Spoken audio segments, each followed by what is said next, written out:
Can you hear me? You can't hear him. Can you hear me?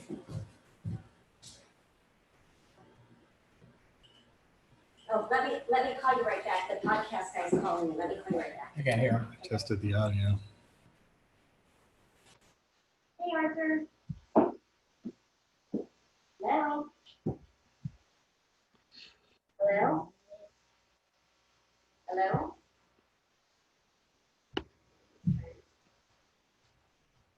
Even when he's not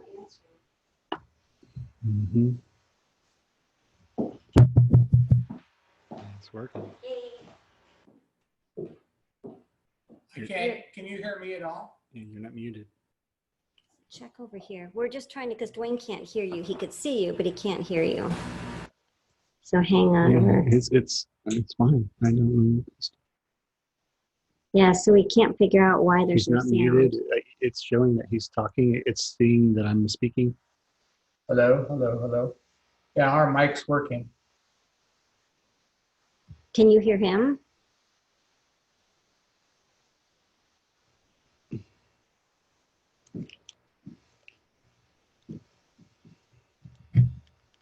So you can't hear anything at all? Yeah, I have mic on the screen, and I'm on my headset, my microphone right now. Testing. Can you hear me? Yeah, I don't know what's wrong. We use this all the time. It's record. It says we're recording. It's recording. Yeah. Yes. Why don't we log back in? And I only have about 30 minutes, so we're going to log back in and see if that helps. Okay, you're gonna log back in? Yeah. Okay. All right.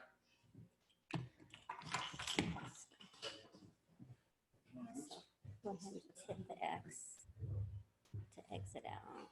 Say leave.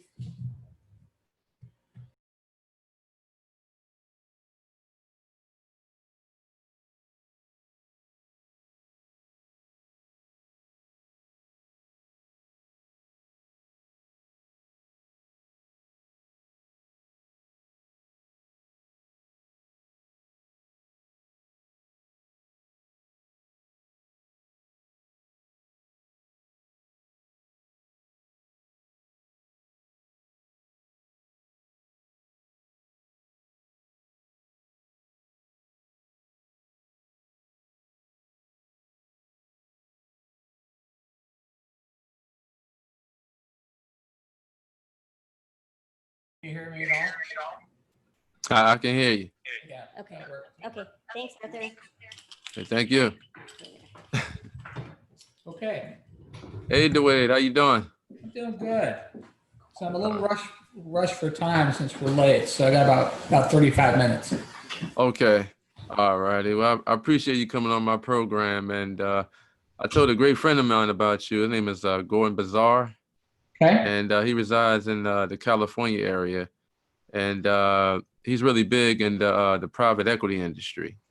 So I told him about you. He went to your website, and he was very impressed by what you're doing in the assisted living space in that arena. So he wanted to see if he can, do a 30-minute conference call to see how y'all can create value for one another. Well, we don't have any need for private equity. We're all privately financed. So we have more equity coming out of our ears than we can use. Right. But he just liked what you was doing in that space because he's also turning underperforming real estate into prosperity centers. So you just want to see if he can, develop a relationship from there. Yeah, once you have my assistant's information, we can set up something there. Okay. All right, no problem. All righty. Are you ready to rock and roll? Let's do it. Yeah, I'm short on time, so let's do it. All righty. Good afternoon, everyone. This is Arthur Robinson Jr. I'm the creator and host of the Powerful Interviews podcast and powerfulinterviews.com. And today I have another special interview for each and every one of you. Today I have a wonderful person on the show. He's a great friend of mine. His name is Dwayne J. Clark. And for those that don't know Dwayne, let me explain to each and every one of you about this incredible, phenomenal man. Dwayne J. Clark is the founder and CEO of Aegis Living. and he is the author of Summers More. And he's a successful author, professional speaker, and a philanthropist. So without further ado, I'd like to welcome the one, the only, the powerful Dwayne J. Clark to the show. Hi, how are you? Glad to be on your show. Well, I'm doing great. It's getting better each and every single day. How you doing? Well, we're fantastic. I'm blessed. To everyone that's listening, I highly recommend go and get your pen and your pad right now. My great friend Dwayne J. Clark is going to break down layman's terms about how he got into the assisted living facilities, and we're going to talk about how to build phenomenal wealth. Is that correct, Dwayne? Well, I'll try to do my best. What do you want to know? What I'd like to know, and can you explain to the audience in layman's terms, who is the phenomenal Dwayne J. Clark? How long you been in your powerful industry, and what is your expertise? Well, that's a big question. There's a lot of questions in what you just asked me. I've been in senior housing for 34 years, was raised by a single mom, came from a really poor family, got a scholarship to go to college, and, kind of got into senior housing by accident in my mid-20s, and worked for two companies. The last company I helped take public, and then 22 years ago, as of last week, I started Aegis Living. We'll have 3,000 staff here within the next 6 months, approaching $3 billion in real estate. It's a family-held company, very closely held, so we don't have any venture money, any outside private equity. It's all friends and family. So that's who we are. We've been voted the best company to work for over a dozen times. We were, if you follow Glassdoor, the rating agency that rates over 700,000 companies in the nation, we were rated as a top 50 Glassdoor company about a little over a year ago. We have an incredible culture. And then that's Aegis Living. And then I own a film company, and I have a book coming out. You mentioned it's called 30 Summers More. It's a book on wellness and longevity that launches in October, Labor Day. Wow. What inspired you to create your own intellectual property when you are basically writing your book, Summers More? Yeah, 30 Summers More is the title of it. I think I get my inspiration comes from almost a negative inspiration. It's I don't want to get bored, and I want to make a greater contribution to mankind, to the human race. So all the books I write, the movies I make no money off them. In fact, I finance them, and if they make money, the money goes to charity. And so I think I've been very blessed to lead a very, very successful company, a company that's been very admired.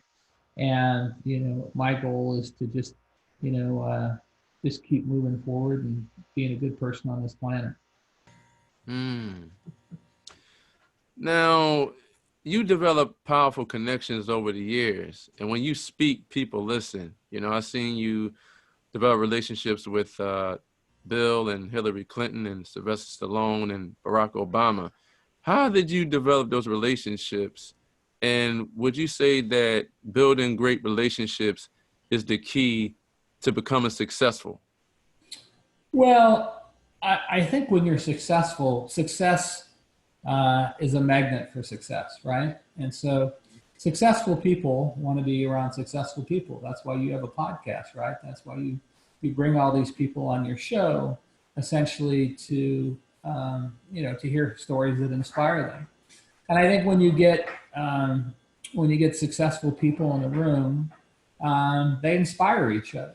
And I think our journey on this planet's all about educating ourselves and learning and listening. And I just try to expose myself to as many people as possible. I met the Pope in February and had an introduction to him, and one of the most incredible men on the planet in my view. And but he was one of the most humble men. And at the end of our conversation, he looked at me and he said, "One more thing, Dwayne, will you pray for me?" I thought, wow, here's one of the greatest incredible people on the planet asking me, I'm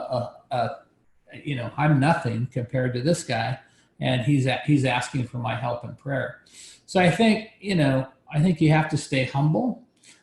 There's lots of smart people in the world, but if you're successful, people want to know you. They want to know your story. We all got a story. We all got a story to tell. Mm. So facts tell, but stories always sell. Well, I guess that's a good expression. Sure. Yeah. Wow. Dwayne, can you explain to the audience in your own phenomenal way, what is the best advice that you have ever received in your personal life as well as your professional life?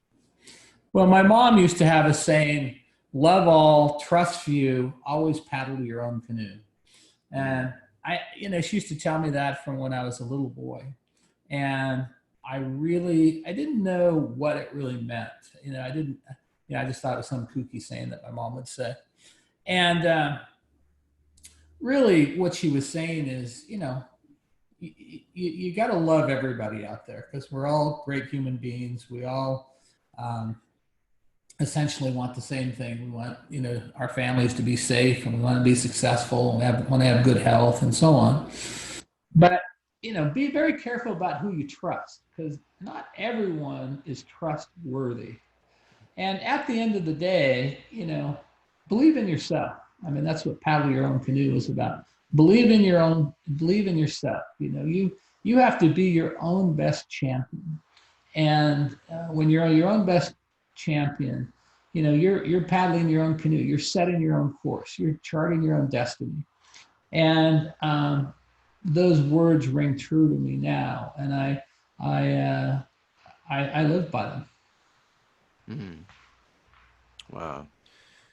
You say you have to surround yourself around people that are trustworthy. So once people like you, respect you, and know you, that's when their minds are made up and they want to invest in you because you are your brand. Well, I think that's a good point. I think most people don't realize how you become your brand. And, we have over 300 high net worth investors that their accumulated net worth is north of $25 billion. We've never failed on one investment. We've never not delivered on what we promised. And, you become your word. And so you want to be very careful about what words you choose, because, you want to make good on them. And I think the things, people watch the things you do. We have a string of coffee shops. We have 3, we're building 3 more now called the Queen Bee Cafes.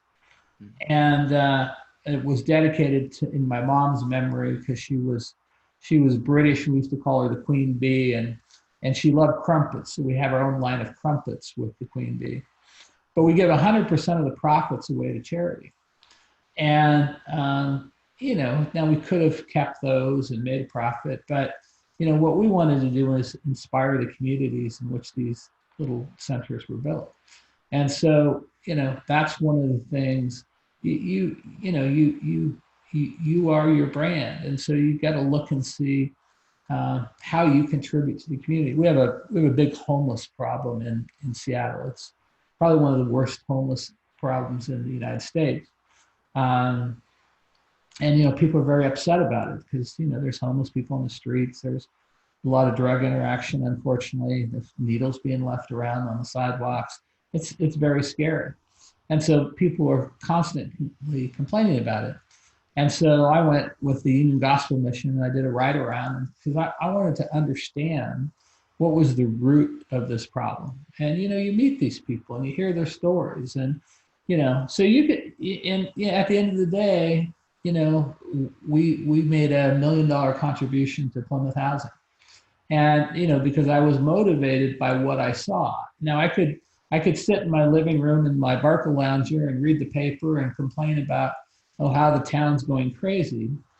But you got to be part of your community. If you want it to get better, you got to be better. You got to fix it. You got to be part of the solution. And too many people just want to be part of the complaint. They just want to gripe and bitch and talk about, how it's not good anymore. what, the first thing you have to do is say, what are you doing to fix the problem? How are you contributing?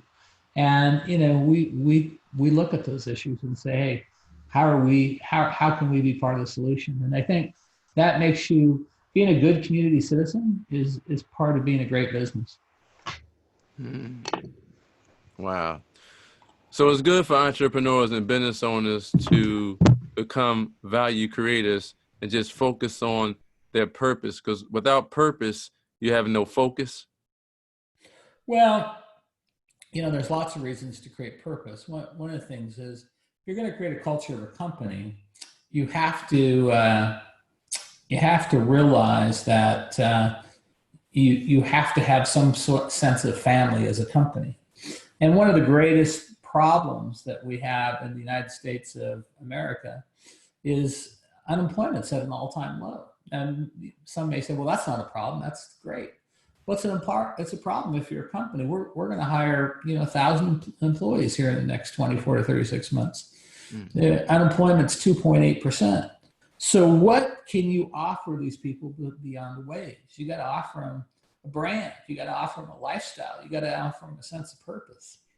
So the value creation for businesses is, people now more than ever, more than the history of America, want a company that's socially responsible, want a company that engages in your community, want a company that cares about the prevalent issue of our nation. And they want to see what you've done about those issues and how you've contributed, and what your plan is to fix them. Mm. Now, you have employed over 2,500 employees, and you have a lot of phenomenal assisted living facilities basically all over the world. Can you explain to the audience, what is the recipe for getting involved in an assisted living facility? I mean, should you have a board of directors or a team that has experience and specializes in knowing how to run a nursing home or assisted living facility? What would you say that would be the formula for that? Well, first of all, I've done it for 34 years. So I've been involved in about 300 projects. So it starts with the CEO and the founder. And then we hire people that have incredible business acumen and incredible service acumen. Our current president was the former president of Starbucks North America. I mean, he oversaw 30,000 employees. He's very service oriented. He knows how to grow companies. He knows how to develop a culture. He knows how to service the customer. So, our chief people officer came from Amazon. She was the head of Amazon Marketplace Human Resources. Almost 30,000 employees in that division. Our head of marketing, our chief marketing officer, was one of the top senior people in Nordstrom's. Worked for Nordstrom's for 15 years. Our CFO came from Bill Gates Foundation. Our head of sales was with us, Levi Strauss. So we hire people from really, really successful companies. We don't hire many people from senior housing. We think we know the formula. That's why we're the best company in the nation in senior services. And, it's proven to be a recipe for us, because our service is second to none. Our buildings are second to none. Our care is second to none. And we're very proud of that.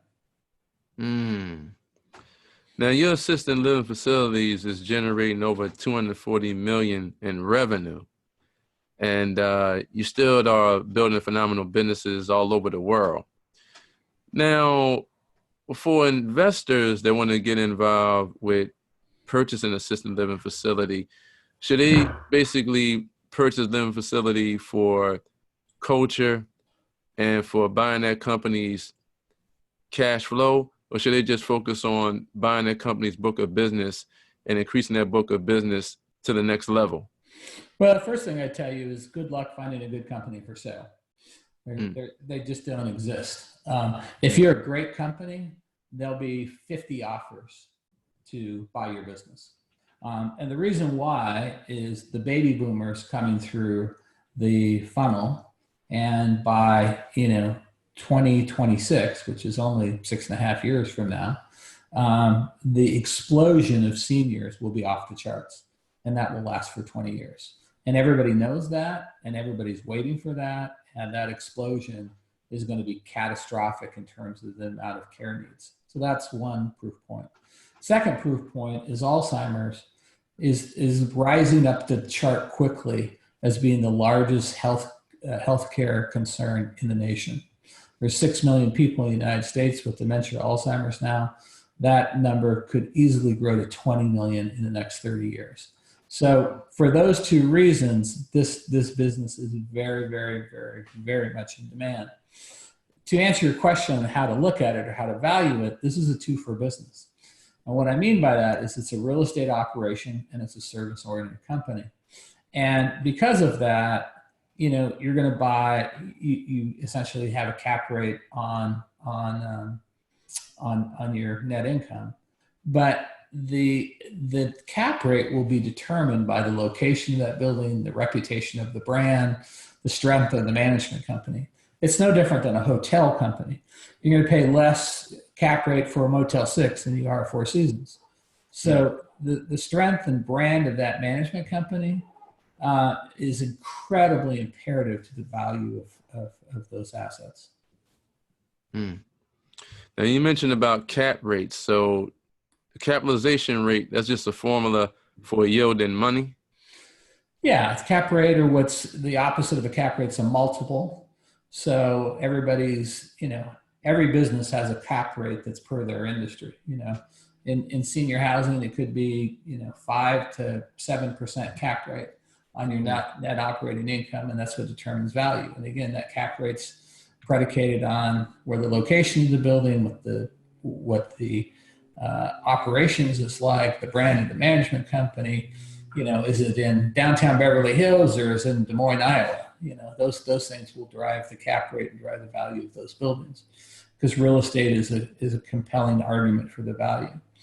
So yeah, that's how value is predicated. Now you mentioned about NOI, the net operating income. So when you increase your net operating income, you increase the value to that commercial property? Well, sure. I mean, it only makes sense if a building's doing $100,000 and the cap rate's 5, which would be a 20 multiple. Then it's 20 times, or let's make the math easy. Let's say they're doing $1 million. So if you do 20 times $1 million, that's $20 million value. If the building's doing $5 million, that's 20 times $5 million. So that's $100 million value. So yeah, that's the standard formula for business. So for active investors that are in the market of buying a profitable company, they don't buy companies because they have assets. They buy a company because it has earnings. Well, I can't speak to the motivation of why every person buys assets. If you're a REIT, you buy assets because you like long-term real estate holdings. If you're a private equity guy, you may want cash flow and may have an exit in 5 to 7 years. If you're a family, you may want something for your legacy generation. So it's not, I can't answer as to why people buy, because the buyer in every situation is different. If you're a public company buying a private company, you buy it for synergistic use and to raise, investor value. So the motivation of each of those buyers is different based on what their capital structure is. Dwayne, what mistakes have you seen from your perspective with investors getting involved in the assisted facility industry? Well, the biggest mistake is they don't value the quality of the management company highly enough. That is the key to these assets. They just think, well, assisted living is hot or senior housing is hot, and I can buy this, and it's like a field of dreams mentality. Build it and they will come. It doesn't always work. It's a very sophisticated business. You have to. It's like running a full service hotel. You're running a full service restaurant. You're running a full service hospital. You have activities. you have transportation, you have nursing. It's very complicated. Not everybody may want to do it, but everybody's not going to have the skills nor the capital structure to do it. Now, over the years, you develop a phenomenal culture that people just gravitate towards. Now, I don't know if you're familiar with the brand Zappos and Sure. the owner Tony Hsieh. Sure. They sold that company for $1.6 billion, and Right. they develop a phenomenal culture. Sure. How important it is for entrepreneurs and business owners to develop a phenomenal culture where that culture is memorable, not forgettable?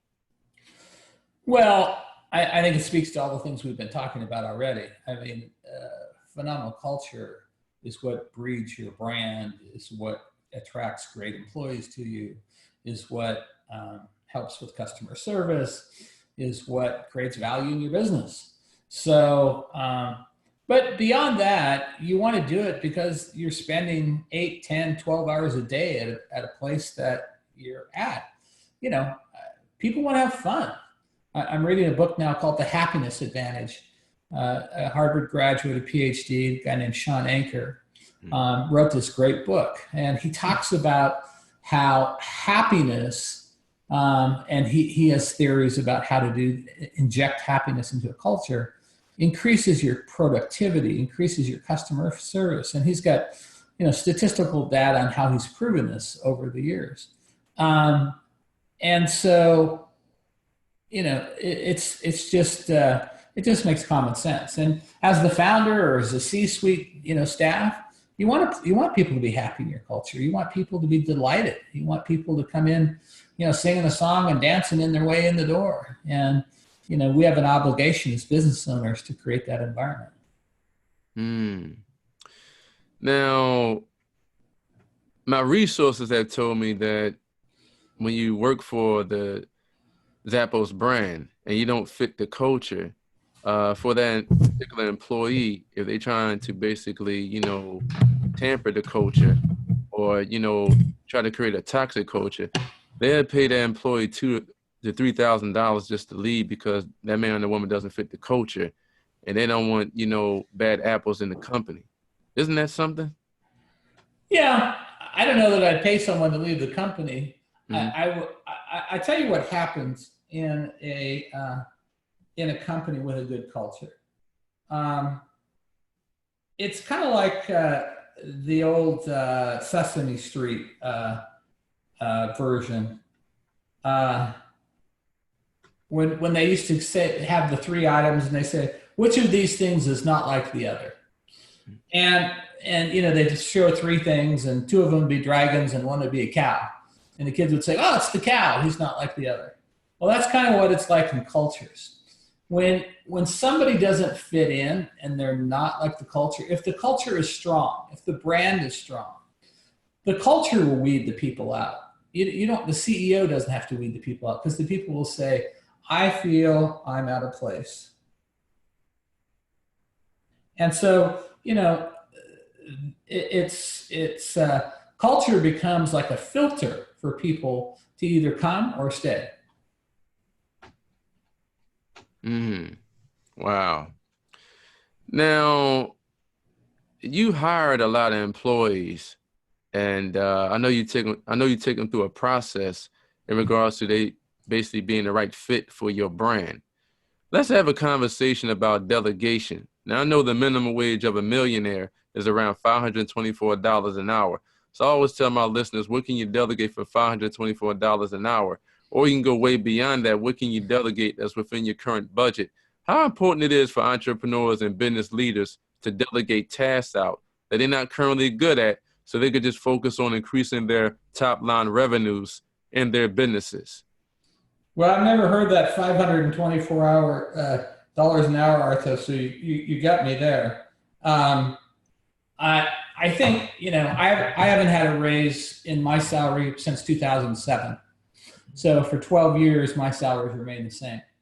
And I did that because when we went into the recession, I felt it irresponsible for the CEO to get increases, even though our company did well. Our company never had a year at less than 10% bottom line growth. So even though our company did well, I didn't feel it was appropriate to give myself any compensation. So I froze my wage, and I told my board, I don't need to have any more salary. And our staff salaries probably more than doubled since then. Mm-hmm. So line staff, I think you always have to be an advocate of the line staff. You know, as I started out this show, I was telling you how I grew up in a very poor family, oftentimes not having enough food to eat.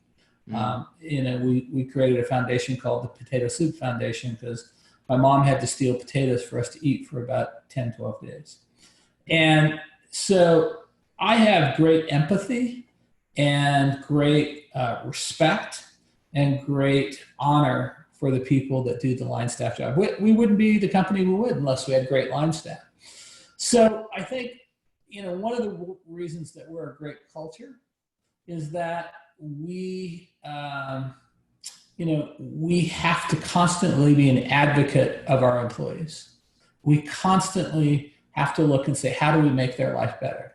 Can we get them gas cards? Can we get them bus passes? Can we help with childcare? You know, what can we do for those staff to make their lives better? You can eat at our building for $1 a meal. Now, I'm not talking about getting a hot dog. I'm talking about, you know, 4 or 5 course meal for $1. And not only can you eat for $1, you can take, if you have a family of 5, for $5, you can take home a full course meal for 5 people. So, you know, that's real money to people. That really helps. So I think you have to be a staunch advocate and constantly, you know, be looking at how you make the lives of your employees better. Well, I love being a service provider to the masses, whether it's on a local level or international level. And I love providing hope to people, and hope stands for helping other people excel. And I love to help other people excel, and I love for them to follow their passions, for them to do extremely well. And I know you in the same industry as I am in regards to being a service provider. Can you explain to the audience, what was the most important day of your life when you experienced financial freedom?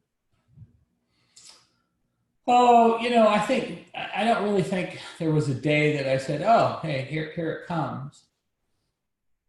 I think when you start a company, when you're the owner, believe me, the first years were very, very rocky. You know, I mean, we had to use my kids' college fund to make payroll. My son didn't get to go to the college he wanted to go to. You know, had to go to in-state college because we had to make payroll. So, you know, I maxed out every credit card in the first 3 years so I could, you know, buy office supplies. So, you know, you have to have an appreciation. You know, everybody talks about millionaires and billionaires and, you know, you're the CEO, blah, blah, blah. They don't really understand the pain and the struggle and the perseverance that you have to go through to get to the level you're at.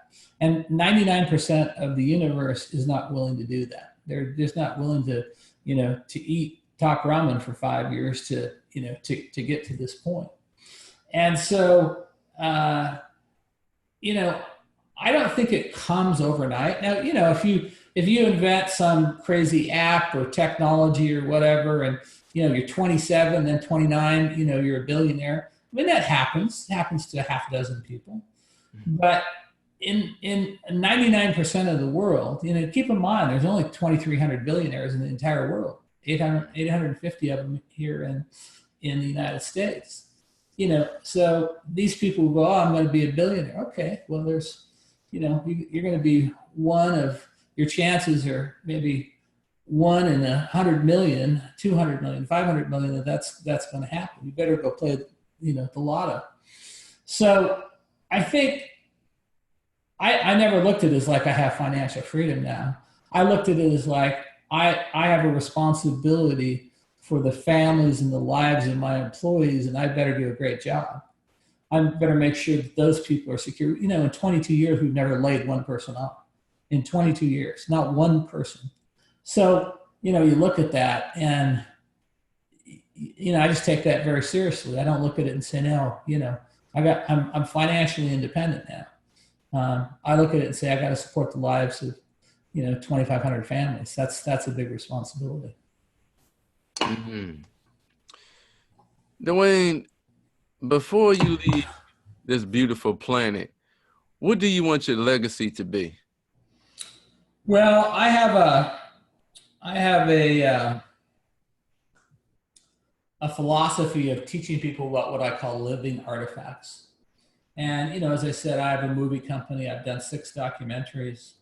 Um, I've written 6 books. One of my books, My Mother, My Son, is being made into a Hollywood movie. It's on Amazon right now, doing very well. My latest book, 30 Summers More, is going to do really well. It's about longevity and living well. I wrote a play that's been traveling. It's called 7 Ways to Get There. It's going to be has a reading in New York in November. So I have my own podcast called Walk This Way that launches in October. So I feel very blessed that I've created enough living artifacts. My foundations, we have the Potato Soup Foundation, we have the Queen Bee, we have the Clark Legacy Family Foundation. So I think it's about doing good in this world, leaving the planet a little better than when you entered it. And if you can do that, that's success. That's freedom. That's the big win. Now you produce documentaries, and you love being in the film industry. And I had great film producer Bill Duke on my program. He's worked with Arnold Schwarzenegger and the hit classics Predator and Commando, Car Wash, and he was also in Minister Society. And I asked him what inspired him to want to get into that industry, and he said he loves acting, he loves doing what he's doing, but he came from humble beginnings to where he is today.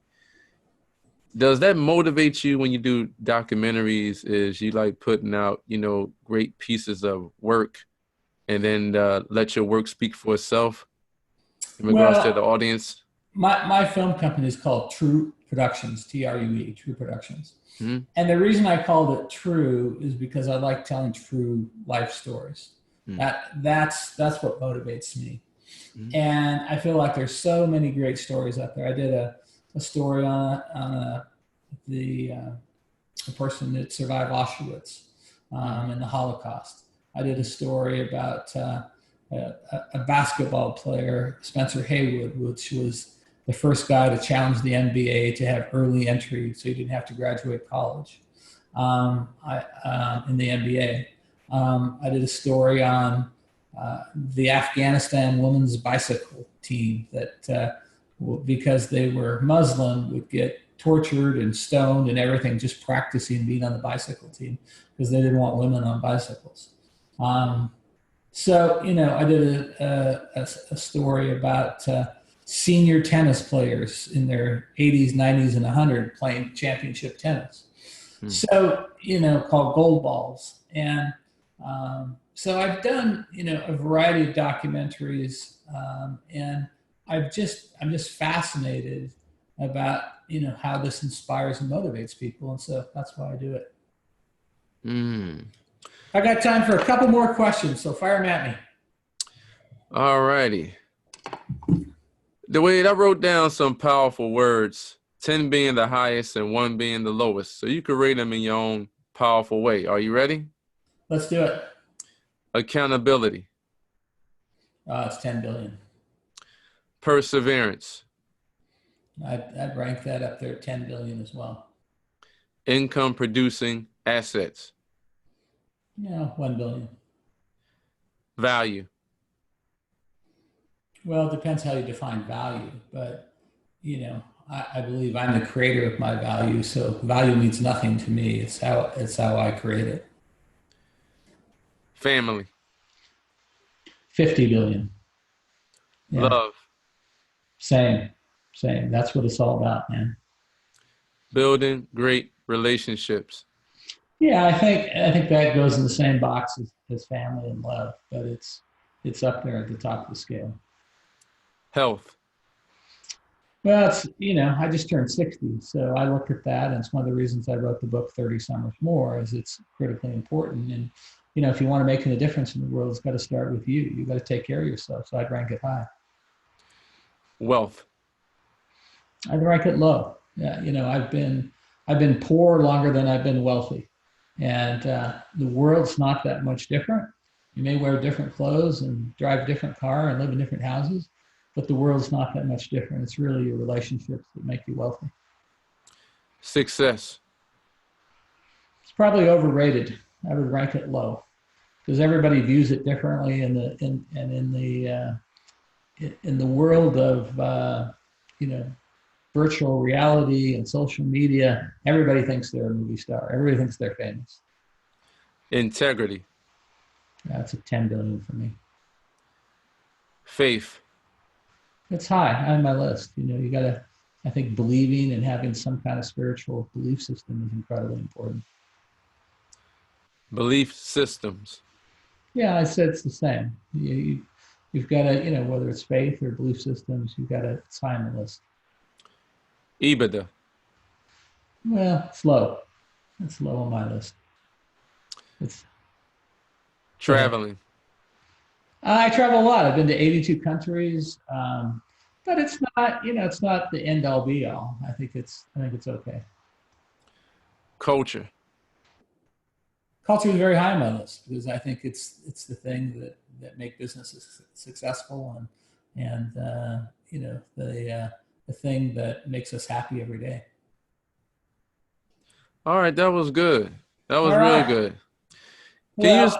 Can you Go explain ahead. to the audience exactly where they can find you? Sure. Yeah, you can go to DwayneJClark.com. That's my website. All my books are on Amazon. I have a book called The Big Life. It's actually turned into a game. 30 Summers More is launching in Labor Day. The book that's being made into a Hollywood movie about me is called My Mother, My Son. I have a book on recruiting called Help Wanted. I have a children's book called Saturdays with Gigi, explaining about Alzheimer's and what's happening to grandma. And I have a couple other books coming out probably later next year. But yeah, you can find me there. Go to the website, Dwayne, DWAYNE, J the letter, jclark.com and Clark without an E. And we're good to go. To everyone that's listening, I highly recommend getting involved with the phenomenal Dwayne J. Clark. You hit the passion that came through his voice on my show today.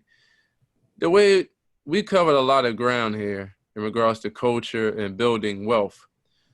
Let's have a conversation about money. Now, I know money is not value. Money is just a facilitator to do transactions. Can you explain to the audience, how would you define money? I can do that, but this has to be my last question because I'm just about to run to another radio show. So what do you want me to explain about money? Help me understand this question better. Well, from your own perspective, I want you to convey to the audience, how do you view money and how can people really get in depth by becoming value creators so they can create more money in their lives? Well, first of all, people put too much value on money. Money's not the end all be all. You'd be better off to spend time with your little children and really make them into good people that are going to make the planet better than to have your EBITDA grow. I firmly believe that. And what is money? Money's it's a commodity that helps you go out and purchase things, maybe things that you don't even need. And maybe you want, or it makes you think you want, or it make you more glamorous, or make you have more friends. But the friends that you get should be the friends you get because of who you are as a person, not because of what your balance sheet is. So, I say do what you're passionate about, do what you love. Then if you make money, that's a bonus. But don't go out there and say, I'm going to do this because I'm going to make a lot of money. Do something that you love and you're passionate about, and then it'll never be work. It'll be passion, and you'll be a happy guy. So you took your passion and turned it into phenomenal profits. I did. Thanks, man. I really appreciate you having me on your show. I hope your listeners appreciate this, and I hope I conveyed some wisdom that'll help some people. Well, I appreciate you, Dwayne, and I'd like to have you come back on my show so we can get more in depth about these wealth building principles. All right. Thanks, Lynn. Take care. To everyone that's watching us and listening to us right now, I highly recommend getting involved with the phenomenal Dwayne J. Clark. Go to his website, dwaynejclark.com. He has incredible content that could take your mindset and your business to a whole nother level. But remember, you have to implement what you learn. So to everyone that's listening and watching right now, remember that the strongest asset each and every one of you have is your brain, and what you think about and what you take action on, that will become your reality, and your mentality creates your reality. May God bless each and every one of you, and bye for now. And don't forget to like and subscribe to my YouTube channel. I have more impressive, incredible content that's going to take your mindset and your business and your faith to a whole nother level. Once again, my name is Arthur Robinson Jr. And bye for now.